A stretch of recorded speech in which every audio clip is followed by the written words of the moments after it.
నల్లగొండ జిల్లాలో ప్రణయ్ హత్య కేసుకు సంబంధించి తుది తీర్పును వెలువరించిన కోర్టు. దీనికి సంబంధించి పూర్తి వివరాలు మా ప్రతినిధి రవిని అడిగి తెలుసుకుందాం. రవి, చెప్పండి, తుది తీర్పుకు సంబంధించి కోర్టు వెలువరించిన పూర్తి వివరాలు.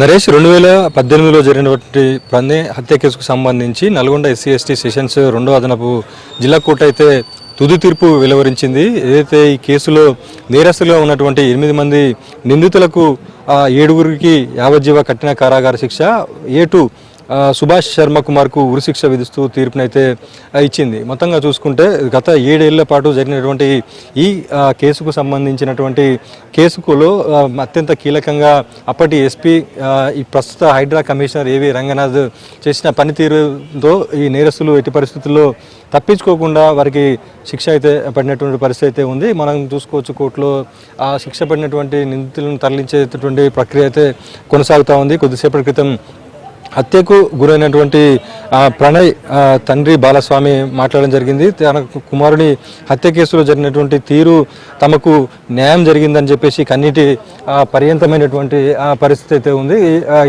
ఎప్పటికైనా న్యాయం గెలుస్తుంది అని చెప్పేసి మనోవేదనకు గురయ్యారు. తమ కుమారుని ఎవరిని చూసినా తమ కుమారుడే కనిపిస్తున్నాడని చెప్పేసి కూడా తీవ్ర కన్నీటి పర్యంతమవుతూ మనోవేదనతో మాట్లాడడం జరిగింది. ఏదైతే అప్పటి కేసుకు సంబంధించినటువంటి కీలకమైనటువంటి ఆధారాలు చెప్పడంలో అప్పటి SP, అదేవిధంగా కేసును వాదించినటువంటి స్పెషల్ PP నరసింహమూర్తికి, నరసింహకు కూడా అభినందనలు చెప్పడం జరిగింది.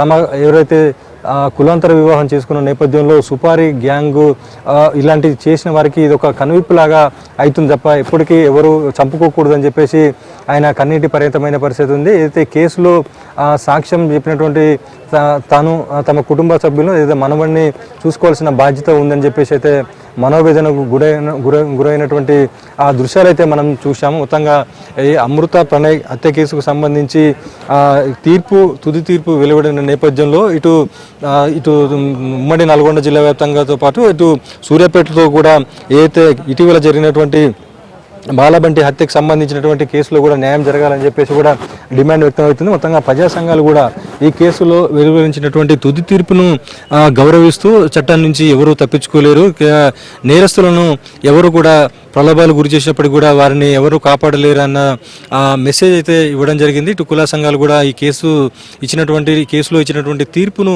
స్వాగతిస్తూ అభినందిస్తున్న పరిస్థితి ఉంది. మొత్తం న్యాయవాదులను కూడా ఏదైతే బాధిత కుటుంబ సభ్యులతో పాటు ఏదైతే బాధితంగా ఉన్నటువంటి వారికి అండగా నిలిచిన వారందరూ కూడా కేసులో వచ్చినటువంటి తీర్పును స్వాగతిస్తూ ఉన్నారు. ఏదైతే ఇప్పటికే ఈ 7గురిలో సుభాష్ శర్మ ఏదైతే నిందితులు ఉన్నటువంటి ప్రణయ్ని హత్యంగా చేసినటువంటి CC కెమెరాల్లో రికార్డ్ అయినటువంటి దృశ్యాల్లో A2గా ఉన్నటువంటి సుభాష్ శర్మ కుమార్కు ఉరిశిక్ష అయితే పడింది. మొత్తంగా 1400 పేజీల ఛార్జ్ షీట్లో నేరస్తులకు నేరానికి పాల్పడినటువంటి తీరును అనుమానము కళ్ళకు కట్టినట్టుగా ఎట్లా నేరానికి పాల్పడ్డారు, ఎలా రెక్కి నిర్వహించారు, ఎప్పటి నుంచి హత్య చేసేందుకు పథకం పడినారు, ఎలా సుపారీ ఎంత తీసుకున్నారు అనేది ఏ అంశంలోనూ కూడా తప్పించుకోకుండా మొత్తంగా కీలకమైనటువంటి ఆధారాలన్నీ కూడా కోర్టుకు సబ్మిట్ చేయించడం జరిగింది. సబ్మిట్ చేయడం నేపథ్యంలో ఈ తుది తీర్పు అయితే వెల్లడించడం జరిగింది. మొత్తంగా 8 మంది నిందితుల్లో ఒక్కొక్కరిది ఒక్కొక్క తీరుగా ఉన్నది. మొత్తంగా ఏదైతే